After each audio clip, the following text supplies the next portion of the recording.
Hey guys, how's it going?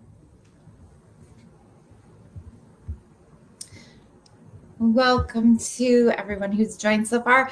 We're just gonna wait a few minutes, and maybe like 8:32 before I get started, just to allow some more people to join. Tonight's topic is pretty interesting, at least I think so.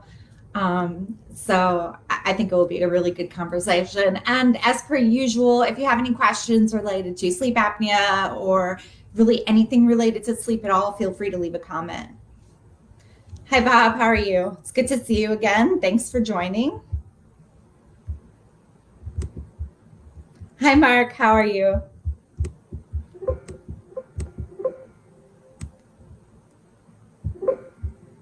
So we'll just give it a few more minutes and then we'll get started with tonight's topic.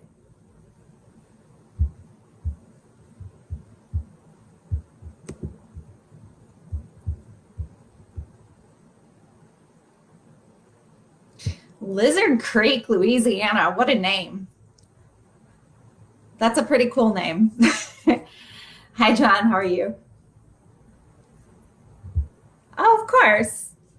No worries. It's my absolute passion to talk about sleep and sleep apnea. So honestly, I love doing this. Okay. Just maybe 2 more minutes and then we'll get started.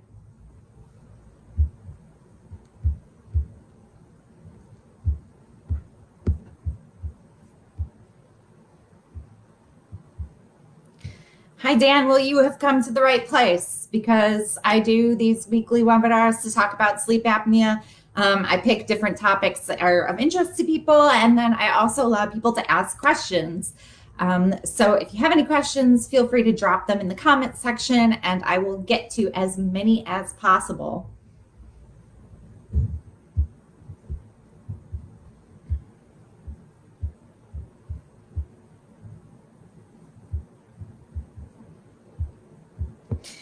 Okay, it is 8:31 where I am. I am on the East Coast. It looks like we have people all around the country, which is fantastic. So welcome to everyone who has joined tonight. I'm really excited to see so many people joining us this time. My name is Dr. Chelsea Roscheib. I am a sleep expert and neuroscientist, and I am the head sleep expert at Wesper. We are a sleep technology and sleep monitoring company. It is my absolute passion to talk about various sleep topics, and I'm particularly interested in some of the more common sleep disorders, especially sleep apnea, because let's face it, it's becoming a rising issue. And people really struggle with their sleep apnea, when they get diagnosed. They're not sure how to feel about it. They're worried about starting treatment. So I like to provide as much education as possible about, how you can make your life with sleep apnea easier and healthier. So if you're interested in learning more about our webinars, you can either sign up in the link provided in the description of this talk, or you can private message me your email and I'll add you to the list. So let's get started on tonight's topic. So like I was saying earlier, tonight's topic is of particular interest to me because I really am interested in the way certain sleep disorders affect other aspects of health. So we all know that sleep disorders affect sleep and the brain, but we forget about some of the other things that these sleep disorders are doing to our body, in particular some chronic conditions like cardiovascular disease, cancer, diabetes, you name it. So I'd like to start off by, quick question. Is there an email that questions can be sent to? Yes. So if you have any questions, you can email me directly. That's at Chelsea, CHELSIE, at Wesper, WESPER.co, so .co. I'm pretty good at responding to people, so any questions you have, just shoot me an email and I should get back to you within a day or two. Okay, so jumping back to tonight's topic. So we're really discussing how sleep apnea affects all aspects of health and how treating your sleep apnea with treatments like CPAP can actually help improve your health and improve the outcomes of certain diseases that are associated with sleep apnea. So let's just quickly do an overview of what sleep apnea is, and why it can affect other areas of your body and why it can increase your risk for various diseases. So most of you know that sleep apnea is a sleep breathing disorder. Specifically, when I talk about sleep apnea, I'm mostly talking about obstructive sleep apnea because that's the most common type of sleep apnea. But this also pertains a bit to central sleep apnea as well. So if you do have central sleep apnea, this also applies to you. So obstructive sleep apnea happens when we fall asleep. It's natural for the muscles in our body to relax. And this is because we need to lose muscle tone to feel comfortable, not be stiff in bed, and also so we don't act out our dreams, because that could be dangerous. Sometimes when the muscles of our neck and throat relax too much, if we've got excess tissue or a super narrow airway, those tissues can collapse in on themselves and keep you from pulling oxygen into your lungs. So this happens to people with sleep apnea all night long. And if it happens enough, so if you got consecutive apnea moments, so we call those apnea clusters, your oxygen levels can go way, way down. And that causes something called hypoxia.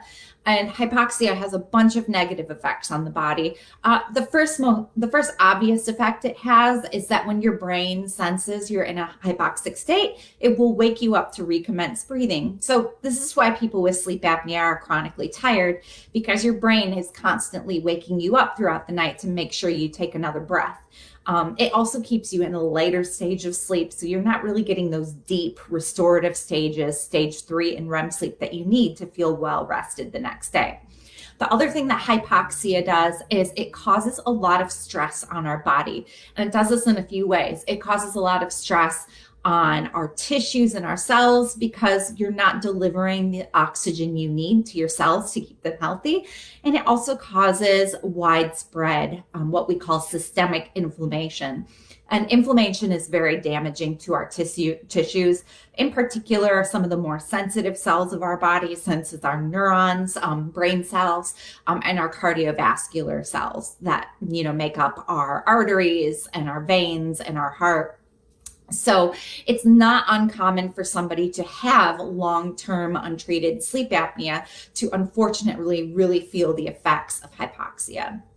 But the good news is that treating your sleep apnea and treating it properly will usually reduce the likelihood that, sleep apnea is going to damage your body or cause these diseases.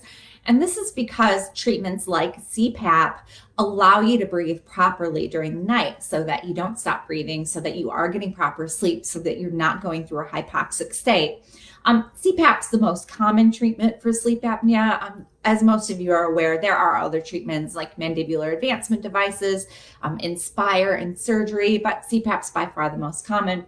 And CPAP works by delivering pressurized air into your upper airways to keep your airways open and keep them from collapsing. So now that we know that sleep apnea causes some chronic conditions and is really hard on our body, let's talk about some of the most common issues that can occur in people with long-term sleep apnea. Before I move on, I'm just going to check our questions. Snoring a lot, that's why. So not really sure what you completely mean by that, but I will say that snoring and sleep apnea often go hand in hand. We know that people with sleep apnea are more likely to snore. And we also know that there's a direct correlation between the severity of your sleep apnea and the severity of your snoring. So if you have severe sleep apnea, then your snoring is more likely to be really loud and aggressive and angry. So if you're not sure whether you have sleep apnea, but you do know that you snore, it's worth getting screened because, there's a high correlation there. So let's talk about probably the number one chronic disease that is associated with long-term sleep apnea, and that is heart disease and stroke. So this is not new information for most people. I mean, we're pretty good about explaining to individuals with sleep apnea that sleep apnea can raise your risk for heart disease. What people don't realize is how high that risk actually is. So individuals with untreated sleep apnea are at a 140% increased risk of going on to develop heart disease later in life or have a stroke. Generally speaking, the first signs that you are moving towards heart disease is hypertension, so high blood pressure. This is one of the most obvious things what we see in sleep apnea patients. And it's so common for people with untreated sleep apnea to have hypertension that cardiologists that see those patients first will almost always refer their patients on to get a full sleep study to screen them for sleep apnea. So why does sleep apnea raise the risk for heart disease? Well, there's several reasons. So one is having sleep apnea is essentially sleep depriving you. So you're chronically sleep deprived. We know that sleep is absolutely necessary for cell and tissue repair. So we repair the damage that occurs to our muscles and our cells and pretty much every area of our body that gets damaged during the day. One area of the body that's particularly prone to damage is going to be your heart and your blood vessels and your arteries. And the reason for this is because your heart's constantly beating, it's constantly moving. And when blood moves through your arteries and blood vessels, your blood vessels are constantly pulsing. They expand and contract, and that causes a lot of micro damage. And so if we're not sleeping properly, we're not able to repair the micro damage that we're doing. Now, at first, the damage will be very minuscule. It won't have a major effect on you. But if you compound that over several years or decades, that damage really builds up and it massively raises your risk for things like arrhythmias, arterial vascular disease, and stroke. And another reason for this is because when arteries and veins get damaged, they repair themselves with cholesterol plaques. And so this is why people who have high cholesterol can develop, cardiovascular disease. It's not so much because the cholesterol is there, but it's more so that your body uses that cholesterol as kind of a plug to repair damage in your arteries. So if you're constantly experiencing a lot of damage from things like, smoking or not having good exercise or having sleep apnea, that plug's going to build up to the point of where your arteries are going to be very narrow, and it places you at a much higher risk of having a heart attack. The other thing that does is it makes your arteries and veins very rigid and stiff. They're supposed to be able to expand and contract. And when your arteries and veins become very rigid and stiff, that makes it more likely that you can have a bleed. And if a bleed out occurs like in the brain, that can cause a stroke. That can also cause issues with blood circulation as well, because some of the smallest veins and arteries in our bodies are in our fingertips and our toes. So people who have had long-term sleep apnea might find that their digits start to feel numb or they're not getting really good circulation. These are all things that can happen from having long-term sleep apnea. Sleep apnea, because it does cause hypoxia, and hypoxia is associated with inflammation, that can also cause a lot of damage to the cardiovascular system, leading to cardiovascular disease. Let me just have a look at some questions here. What is the success rate for surgery? It's about 50%, give or take. And there's many different types of sleep apnea surgeries available. So it really depends on what specifically is being corrected in a surgery. So for instance, people with very large tonsils, and some people have enlarged tonsils because they had a lot of tonsillitis when they were a kid, or they have a lot of allergies, if their tonsils are super huge and blocking off their airways, then usually getting the tonsils removed is super successful. So the success rates are quite high.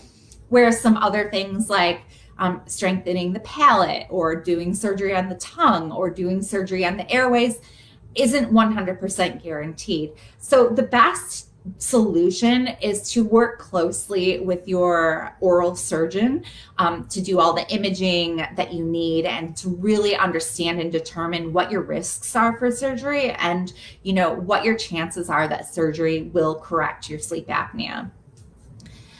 Okay, Dennis says, had a stroke but can't use CPAP because of breathing issues. Yeah, so it's tough because CPAP's not a fun machine. We're all aware that it has its issues. A lot of people will end up giving up on CPAP within the first week or so, and it takes a good 2 months to actually getting used to using it. So if you absolutely cannot use the CPAP for various reasons, then you should talk to your doctor about your other options. So these would be things like an oral appliance, surgical options, weight loss. If you're a little bit overweight, can sometimes help bring down your sleep apnea symptoms. The Inspire device, which is an electronic implant that stimulates your hypoglossal nerve in your neck to keep your muscles nice and rigid while you sleep. So you're not out of options if you can't use CPAP. Really important to talk to your doctor and your sleep specialist and see what is going to be right for you. Okay, so we've talked about cardiovascular disease, and that is by far the number one chronic health condition associated with sleep apnea. So if your blood pressure starts to spike even by just a little and you do have sleep apnea, then definitely check in with your doctor to evaluate whether, you're being properly treated, whether your CPAP is working properly, or, your other therapy is actually controlling your sleep apnea, because that's a big sign that something is not right. Okay, let's talk about the next chronic condition that sleep apnea can cause, and that is obesity. And a lot of people think, well, I thought obesity causes sleep apnea, not the other way around. Well, it's true that for some people, being overweight can raise your risk of having sleep apnea. And that's because when you are overweight, you tend to put some extra fatty tissue around your upper airways, and that can overcrowd things and make it harder to breathe. That is true. But, on the other hand, sleep apnea can actually make your obesity worse. Or if you weren't obese before you had sleep apnea can make you gain a lot of weight. And I've kind of touched on this in previous webinars, but I'm going to go over it quickly again. So what happens with sleep apnea is obviously it's causing you to be sleep deprived because you're not getting enough of those deeper stages of sleep that you need. And medical science has been very clear on demonstrating that chronic sleep deprivation leads to weight gain and overeating. And there's a few reasons for this. So when you're chronically sleep deprived, your body and your brain puts you into survival mode because it can tell something's wrong. It knows you're not healthy, and so it puts you in survival mode. And one way of doing this is by having you reach for high caloric, high fat foods, because when people are in survival mode, they start reaching for the most basic things that we need: food, water, shelter. And so it's your hormones, your two hormones that regulate feeding. So this is leptin and ghrelin. They become out of balance. So one hormone is supposed to make you feel full after you've eaten. It's supposed to make you feel satiated. And the other one is supposed to send the hunger signal to your brain. Well, science has figured out that when you're sleep deprived, the hormone that's supposed to make you feel full gets suppressed, and the hormone that is meant to make you feel hungry and want to reach for food is massively increased. So you can eat a normal meal, but you're still going to feel hungry, which is going to make you more inclined to eat bigger meals. The other thing we know is that sleep deprived individuals will reach more towards like sugary foods and high fat foods and carbohydrates just naturally than somebody who's had enough rest. Now, on the other side of things is your metabolism. So sleep deprivation really slows your metabolism and reduces your metabolism's efficiency of burning off calories. And it also tricks your metabolism into storing more fat than it actually should. So a really, really interesting study that came out about a decade ago took two large groups of people. These were young people, by the way, so they weren't sick people or elderly people. They were about college age. They took two groups of people, and they sleep deprived one group for several months, and the other group was allowed to sleep as usual. Both groups were given the exact same meals every day, all day, and the group that was sleep deprived managed to still gain weight. Well, the group that wasn't sleep deprived, their weight stayed the same, or some even lost weight, showing that it wasn't so much about calories in as it was more about that the metabolism was just slow and acting inappropriately. But the good news is, even if you find that you've put on some weight since you've been diagnosed with sleep apnea, is that once you get on a proper therapy and your breathing is corrected and you're sleeping properly, most people find that they do drop a few pounds. And if you combine that with regular exercise and healthy eating, you can find that you'll drop a significant amount of weight.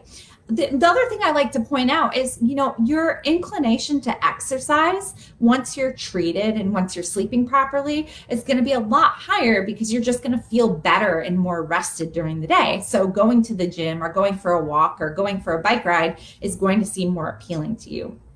So usually people within a year after starting CPAP can see some weight loss, which is fantastic.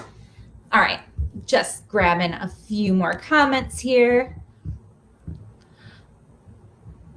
Okay, I see.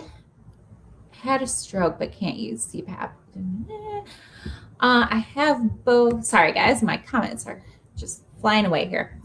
I have both types of sleep apnea and bad restless legs. I thrash 50 times an hour. Any tips? Yeah, so unfortunately, sleep deprivation makes restless leg syndrome worse. We don't understand restless leg syndrome as much as we understand sleep apnea. Sleep apnea has been a sleep disorder classified by the medical industry for many, many decades, and restless leg syndrome has only been recognized within the last 10 to 20 years. So there's simply not enough research on it. We think it has something to do with the brain sending incorrect signals to your legs and arms to move at inappropriate times. And so the brain is constantly signaling to you to move, and you're trying to stay still. Well, that becomes very uncomfortable and you have to move your legs. So we know that people who are well rested are less likely to develop restless leg syndrome. So a lot of times when people get treated for sleep apnea, their restless leg syndrome gets better or goes away completely. It's just one of those annoying things. There are other things that cause restless leg syndrome, like anemia, certain medications, but when it pertains to sleep apnea, it's really about that sleep deprivation. Okay, and we've got another question. Can sleep apnea cause vivid dreams? Yes, absolutely. So sleep apnea really messes with how you move through each of your 4 sleep stages. So there's light sleep, medium sleep, deep sleep, REM sleep. REM sleep is when you dream. If your brain cannot successfully move through all of those stages, then you become deprived of REM sleep and deep sleep specifically. So the fun thing, or maybe it's not so fun, is that when you've been chronically deprived of REM sleep and then you suddenly get a good night of sleep, your brain will do something called a REM rebound, where it will try to gain back as much REM sleep as it possibly can to recover from all of the previous REM sleep you've lost. So this means that you're going to spend a significant portion of your night in REM sleep, and more REM sleep means like more intense dreams, longer dreams, crazier dreams. So yes, absolutely. Sleep apnea can definitely affect your dreaming. Okay. All right. I'll get back to the topic and then I'll answer some more questions. I promise I'll get through all your questions, guys. Don't worry. I'd love to answer everyone's. Okay, let's talk about diabetes. Diabetes related to obesity, but not necessarily. So when I say diabetes, I specifically mean type 2 diabetes, which means that your body becomes resistant to the hormone insulin. Okay, and you have an incorrect response to your blood sugar. Diabetes is pretty nasty. It can cause a lot of gnarly things to happen in your body. It can affect all of your tissues. It can affect your limbs, your brain, your eyes. you name it. Again, the reason that sleep apnea is associated with an increased risk of diabetes is because sleep apnea is associated with an increased weight. And we know that when you are overweight, your body is less, less sensitive to insulin. Inflammation also has a lot to do with it because you are inflaming the areas of your body that produce insulin, and your cells just simply aren't as responsive to it either. So just like cardiovascular disease and obesity, when you do get on a proper treatment for sleep apnea that's successful, you should expect to see your body become more sensitive to insulin again. If you combine this with proper exercise, weight loss, and healthy eating, you can probably get yourself close to normal or completely back to normal. I see it all the time. So I see people who are pre-diabetic become completely normal. I see people who have had diabetes for years suddenly not have diabetes anymore. So treating sleep apnea, is an excellent way to control your sugar. And that's not to say that other things don't cause diabetes. So it's not completely on sleep apnea, but treating your sleep apnea certainly helps.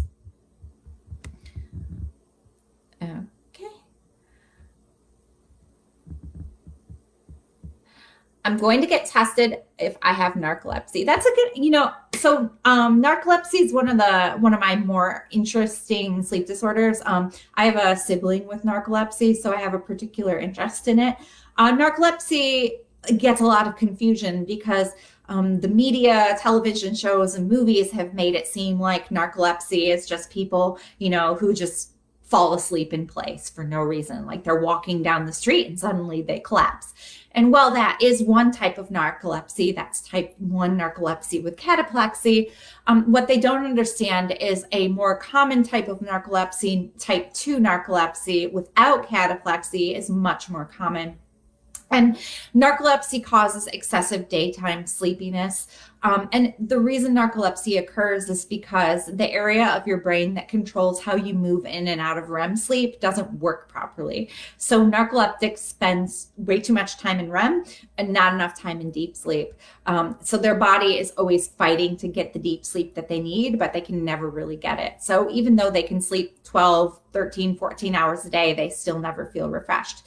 So if you have been screened for sleep apnea and the results were negative or inconclusive and you're still feeling excessively tired, then you may want to ask your doctor about potentially getting screened for narcolepsy, which you do still have to have an overnight sleep study, but you also have to have a daytime study as well. And most people are not going to have that daytime study done unless a doctor specifically requests it.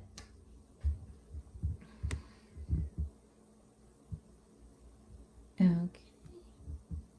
What else? I can be very tired, but when I put my CPAP on, I wake up. Yep. So again, unfortunately, this is common. And that's because for a lot of people, using a CPAP is very stressful. And when you put the CPAP on, it initiates your sympathetic nervous system, which is the part of your nervous system responsible for fight or flight, so your stress. And you release a lot of cortisol when that happens. Cortisol is your stress hormone, and cortisol is very wake promoting. So the best way to combat that feeling of being exhausted and then suddenly you're awake is to just learn some de-stressing techniques while you're trying to fall asleep with your CPAP. So these are things like deep breathing exercises, meditation, and there's a bunch of other exercises you can do as well. So if you don't know how to meditate or don't know how to do deep breathing exercises, look some up on YouTube. There's thousands of videos. They're all great, and they're super helpful. And can narcolepsy be treated? Yes and no. So it depends on what kind of narcolepsy you have, and it also depends on the severity. Type 2 and type 1, there's no cure, unfortunately. It is a permanent disorder that will never go away. Generally, the way narcolepsy is treated is by behavioral modification. So we help people maximize the sleep quality that they're getting. And then the other side of that is medications that help keep you stimulated and awake during the day. Narcoleptics really benefit from a routine where they go to bed and wake up at the same time every day. And they also benefit really well from really good sleep hygiene. So it's not hopeless. Unfortunately, it is a lifelong condition, but it's not impossible to get you to a more normal place. Okay, so we have talked about heart disease, obesity, diabetes. Now let's talk about cancer. So the first three, I think most people know are associated with sleep apnea, but cancer, not necessarily. And cancer is a little bit tricky, right? Because cancer isn't a single disease. It's hundreds of diseases, if not thousands of diseases. They all affect the body differently, and they're all treated differently. So when I say cancer, it's really just a blanket statement for multiple diseases. And sleep apnea is associated with certain types of cancers in particular. So breast cancer is associated with sleep apnea, kidney cancer, skin cancer, and a few of the other big ones. Now, the reason sleep apnea causes cancer is, for a similar reason that sleep apnea can cause cardiovascular disease. When you're sleep deprived, you're not really repairing the damage to your tissues and your cells.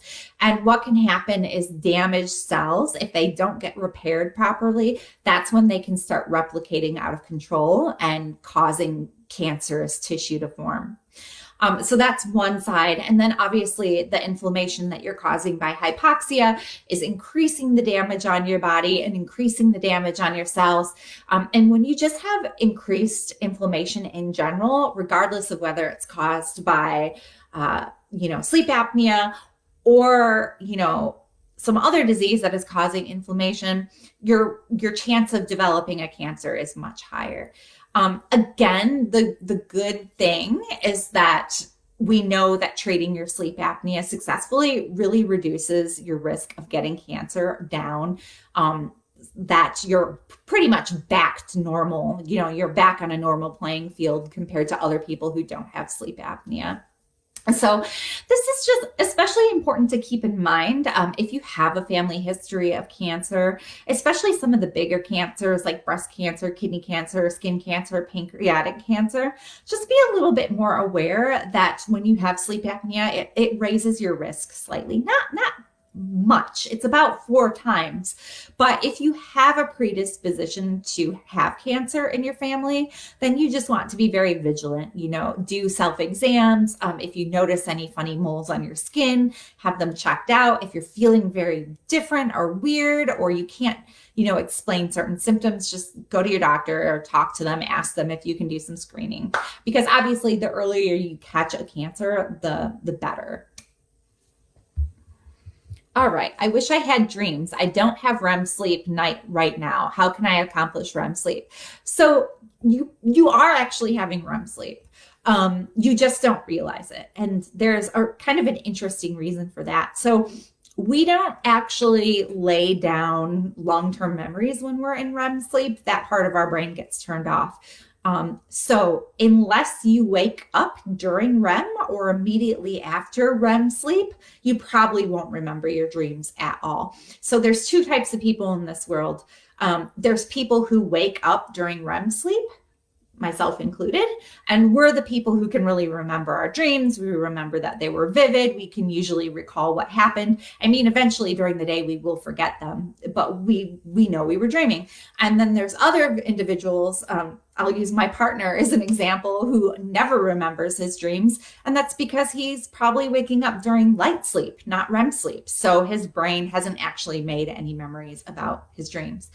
So don't fret if you feel good the next day. If you feel refreshed, you probably actually had a lot of REM sleep. You just don't realize it. That's one of my fun little sciencey facts that I like to tell people. All right, so let's move on to Alzheimer's and dementia. So Alzheimer's disease and dementia are both neurodegenerative diseases. And there's several other neurodegenerative diseases, but I like to focus on these because they're kind of the top two. So just to give you some background so Alzheimer's disease and dementia are essentially the breakdown of brain tissue and brain cells.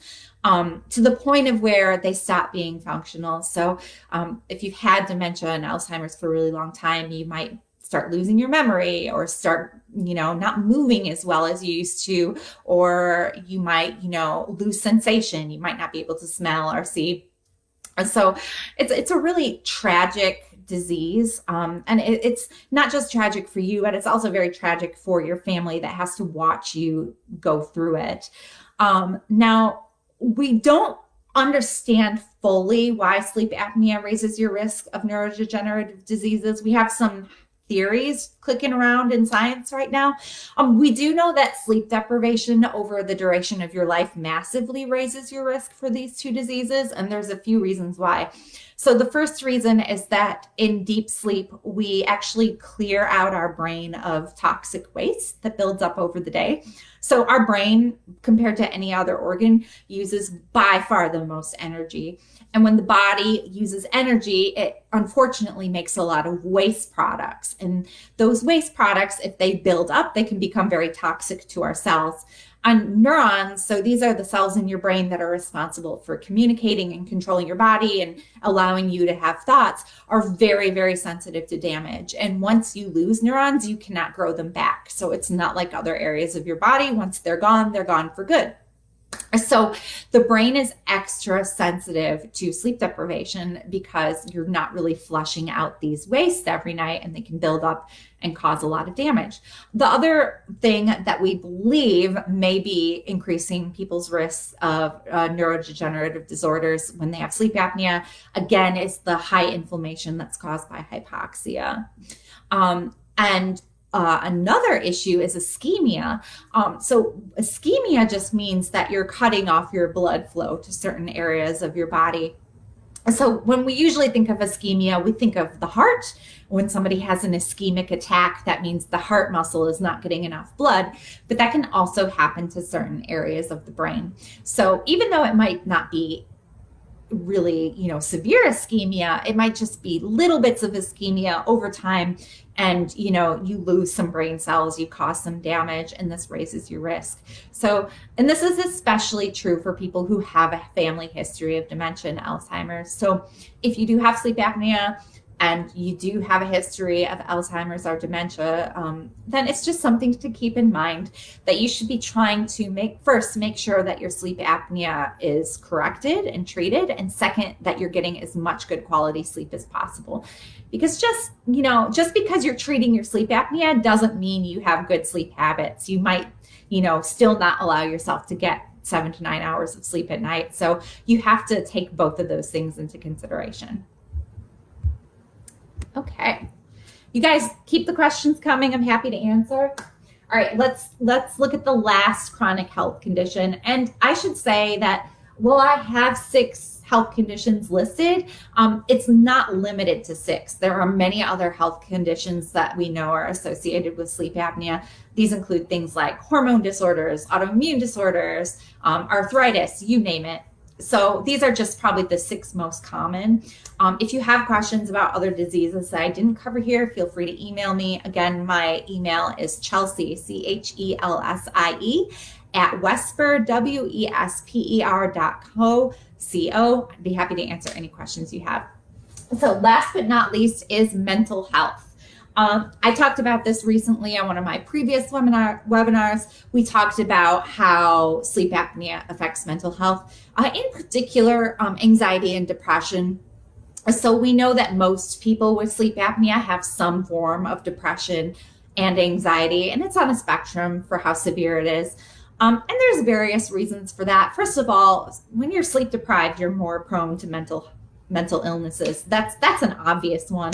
And that's because when you're sleep deprived, your brain, is not able to cope with stress, and the areas of your brain that regulate emotions and, balance your neurotransmitters, your brain chemistry don't function very well. So if if you are prone to mental health issues, or you are under a lot of stress in your life, having sleep apnea really raises your risk of going on to develop a full-blown mental health disorder. We also know that there's a little bit of a stigma with, sleep apnea and having to use a CPAP. Let's be completely honest. Nobody wants to wear a CPAP, and it can be a little bit embarrassing, especially if you're dating or in a new relationship. And there can be a lot of self-esteem, and when you roll that into like your life stressors and other issues, it can really decrease your mood. So, if you're feeling low, even if you have no idea why, your sleep apnea may be a component. If you already have a mental health disorder before you were diagnosed with sleep apnea can make it worse. So, the good thing is treating your sleep apnea is going to help you get the good quality sleep you need, and that's going to help you be able to deal with your mental illness better. It's going to make your medications more efficient at helping to improve your mood or your anxiety. And it's also going to allow you to do things that can improve your mental health, like exercise, eat properly, socialize. So there's a lot of benefit. If you're really struggling with your mental health, especially once you get put on a CPAP or you feel like there's no hope for you, talk to your doctor, because sometimes seeing a therapist or working with a technician can really help boost your mood and help you process your emotions and help you just deal with some of the stressors that come your way. Okay. I use my CPAP every night, but I get headaches daily all day. Is there something I can do to change this? So there's a couple reasons why you could be having headaches. So first is sleep apnea itself. We know that sleep apnea can cause headaches, especially in the morning. They do tend to go away as the day goes on.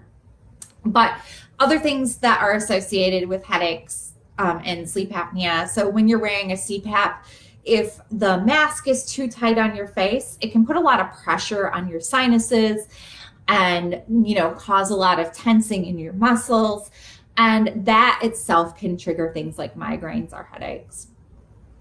We also know that things like not getting enough water, which, let's be honest, sometimes when we're wearing a CPAP we forget to drink, because it's kind of a pain to take your mask off when you're thirsty. So people can find that they're a little bit dehydrated in the morning, and that can trigger headaches as well. So work with your health professional to kind of troubleshoot why you're getting these headaches and see if you can pinpoint something specific. It might be as easy of a solution as making sure you get enough fluids at night, or adjusting your mask pressure, or even changing the position you sleep in, because sometimes, if you're sleeping on your back all night or you're sleeping on your side all night, that can trigger a headache as well. Okay.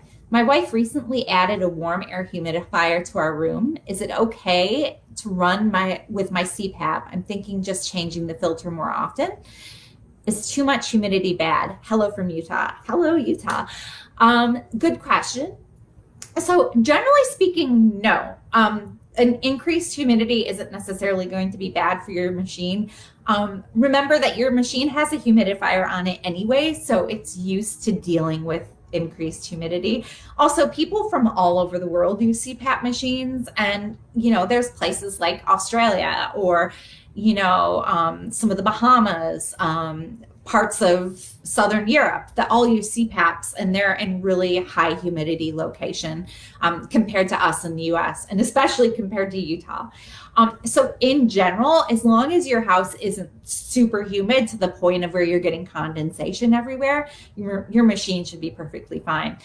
If you have any questions about how often you should change your filters out, definitely talk to your CPAP supplier. They should have a manual online, and most of them have people you can talk to really quickly through messaging systems or a phone call that will help you figure out, whether it's going to be an issue. Okay, guys, so we have talked about what sleep apnea is, how CPAP improves your life when you have sleep apnea. We've also talked about the many chronic health conditions associated with sleep apnea, and they're scary. Yeah, for sure. I mean, cardiovascular disease, cancer, those are scary conditions. But the good thing is when you're properly treated, your risk of those conditions go back down to normal. So, you will not have a higher risk than a person without sleep apnea standing next to you. So making sure that your therapy is working efficiently, it's actually correcting your sleep apnea, and it's also appropriate for you and comfortable is, going to be your best option. It's going to keep you healthy. And, you also have to make sure that you're living a healthy lifestyle, because it's not just about treating your sleep apnea. You can't just put on a CPAP and go on your way. You also have to exercise and eat healthy and, get lots of sunlight and socialization. But the good thing is when you're not sleep deprived, these things are going to come easier to you. So, going out and socializing or finding the motivation to exercise or cooking a healthy meal is going to feel like a much easier task. So, if you have any questions at all about how to get the most out of your sleep apnea treatment, or if you're worried about some of these conditions, or if you have questions about other health conditions I have not answered, again, you can either direct message me or you can email me. And if you're interested in hearing more of our webinars, I do these every Wednesday at 8:30 EST, so I'm on the Eastern time zone. We always post a few days in advance about what the topic is. If you send me your email, I can sign you up so you'll get weekly notifications. And I will take a few more minutes to answer questions. So if anyone has questions, feel free to leave it in the comments below. If nobody has questions, again, thank you so much for joining me. This was a really fun topic, and you guys had some awesome questions. And as always, I just really appreciate you guys tuning in. So any other questions, guys, feel free to ask.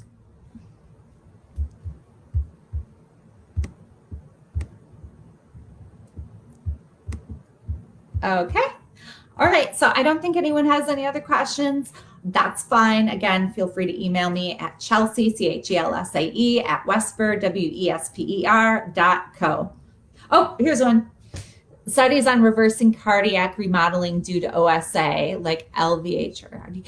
So yes and no. It really depends on how extensive the damage is. So you can come back from some damage, but not everyone. Again, it depends on how extensive it is. I would definitely talk to your cardiologist and kind of ask them questions about, how much improvement you can make. I just got my prescription today. I'm so excited to finally get some relief. I'm really happy for you.